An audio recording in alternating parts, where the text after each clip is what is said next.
The Scandalous Saga of Dan Rostenkowski, 10 Shocking Facts About a Political Powerhouse. Dan Rostenkowski, a political titan and longtime congressman from Chicago, rose to immense power as the chairman of the U.S. House Ways and Means Committee. Known for his influential role in shaping American tax policy, Rostenkowski was also embroiled in one of the largest congressional scandals of the late 20th century. His story is one of power, influence, and a dramatic downfall. Here are 10 of the most scandalous, shocking, and intriguing facts about Dan Rostenkowski.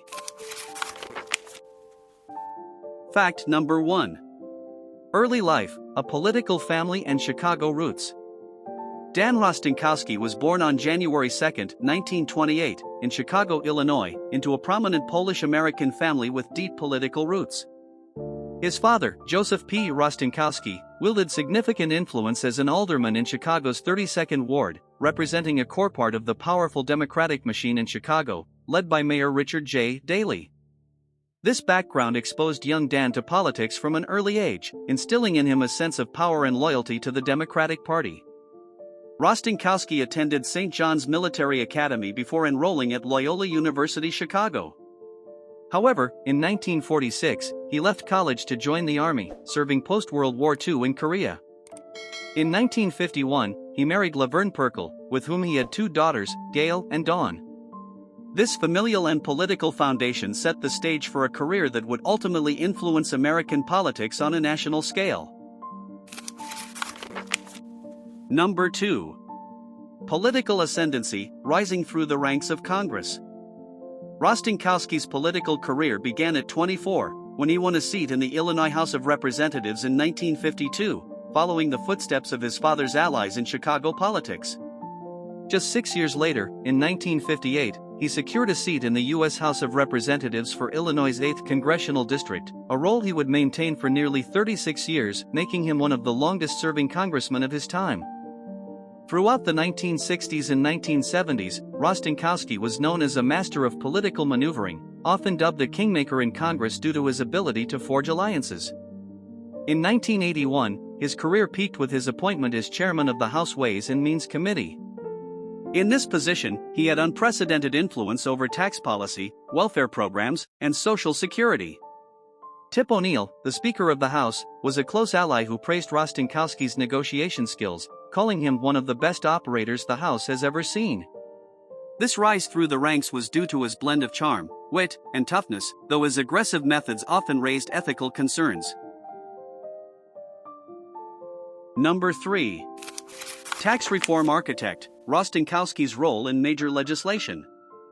One of Rostenkowski's crowning achievements was his involvement in the Tax Reform Act of 1986, a landmark bipartisan effort with President Ronald Reagan aimed at simplifying the tax code and eliminating numerous loopholes. This act overhauled the tax structure, making it more equitable by reducing tax brackets and closing deductions that primarily benefited the wealthy. Rostenkowski's influence as chairman of the Ways and Means Committee was evident, as he reportedly used his reputation for strong-arming to broker the deal. However, critics accused him of using backdoor deals to ensure passage. The Tax Reform Act of 1986 remains one of the most significant pieces of legislation in American fiscal policy, and while it solidified his legacy, it also foreshadowed the eventual ethical controversies surrounding his leadership style. Number 4. The scandal begins, accusations of financial misconduct. Rostenkowski's fall from grace began with a federal investigation in 1992 into allegations of financial misconduct. Accusations surfaced that he had misappropriated taxpayer money for personal use, engaging in activities like purchasing gifts, art, and even home furnishings with congressional funds. Additionally, he was accused of engaging in an elaborate scheme involving the House Post Office, using it to exchange stamps for cash. Rostenkowski dismissed the allegations, labeling them as politically motivated. However, these accusations drew intense scrutiny, as his actions were viewed as a blatant abuse of taxpayer trust and a misuse of public office. Number 5. Postal Service Scandal, the Stamp Scam. The infamous stamp scam became a focal point of the charges against Rostenkowski. He was accused of buying stamps from the House Post Office and then exchanging them for cash, a tactic viewed as embezzling government funds. This scheme, which allegedly funneled thousands of dollars into his personal coffers, became a symbol of congressional corruption in the early 1990s. The scandal reflected systemic issues within Congress, as Rostenkowski was not the only member implicated in misusing post office funds. His involvement in the scandal highlighted both his personal misconduct and broader ethical lapses in congressional oversight. Number 6. Indictment and trial, facing federal charges. In May 1994, a grand jury indicted Rostenkowski on 17 counts, including mail fraud, obstruction of justice, and misappropriation of funds. The indictment revealed even more, such as the use of ghost employees, individuals listed on payroll but who performed no actual work. These positions, which drew salaries from taxpayers, were allegedly used to funnel money into Rostenkowski's personal coffers. His indictment rocked Washington, sparking a media frenzy and igniting debates about ethics in government. As his trial loomed, Rostenkowski maintained his innocence, declaring, "I've done nothing wrong." The proceedings were a spectacle, with daily reports of evidence, testimonies, and political speculation.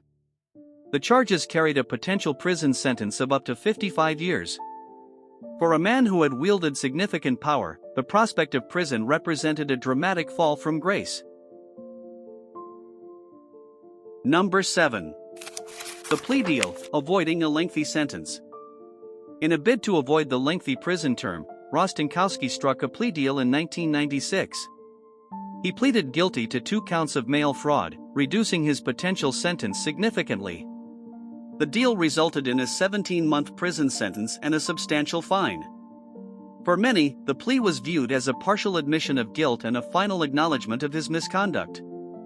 His career, once defined by legislative achievements, was now overshadowed by scandal. Rostenkowski's fall served as a stark warning about the consequences of crossing ethical lines in pursuit of political power. Number 8. Prison time, life behind bars. Rostenkowski began his prison term in 1996 at the Federal Correctional Institution in Oxford, Wisconsin. His time behind bars was marked by health challenges, including a battle with prostate cancer, which weakened him physically. The experience took a toll, forcing him to reflect on his life and career. After serving 15 months, he was released in 1997 on good behavior. Reflecting on his actions post-release, Rostenkowski expressed a sense of regret but continued to defend parts of his political legacy. His time in prison underscored the real-life consequences of his choices. Number 9. Presidential pardon, a controversial act of clemency. In a controversial move, President Bill Clinton issued a pardon for Rostenkowski in 2000, just before leaving office. This decision sparked criticism, as many saw it as a political favor rather than an act of justice. Clinton defended the pardon, citing Rostenkowski's long record of public service. However, the move drew backlash from those who believed it undermined accountability. The pardon erased Rostenkowski's criminal record, but it remained a divisive episode in Clinton's presidency, raising questions about the fairness and ethics of presidential clemency powers.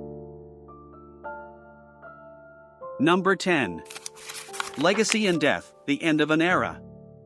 After his release, Rostenkowski retreated to a quieter life, occasionally working as a political consultant and reflecting on his storied but tainted career. He acknowledged his mistakes, though he continued to defend the impact of his work in Congress, particularly his role in tax reform. Rostenkowski passed away on August 11, 2010, at 82. His legacy is marked by both his contributions to tax policy and the ethical scandal that led to his downfall. For many, his career remains a reminder of the fine line between political influence and corruption. His life story is remembered as a complex mix of achievement and cautionary lessons about the costs of unchecked power.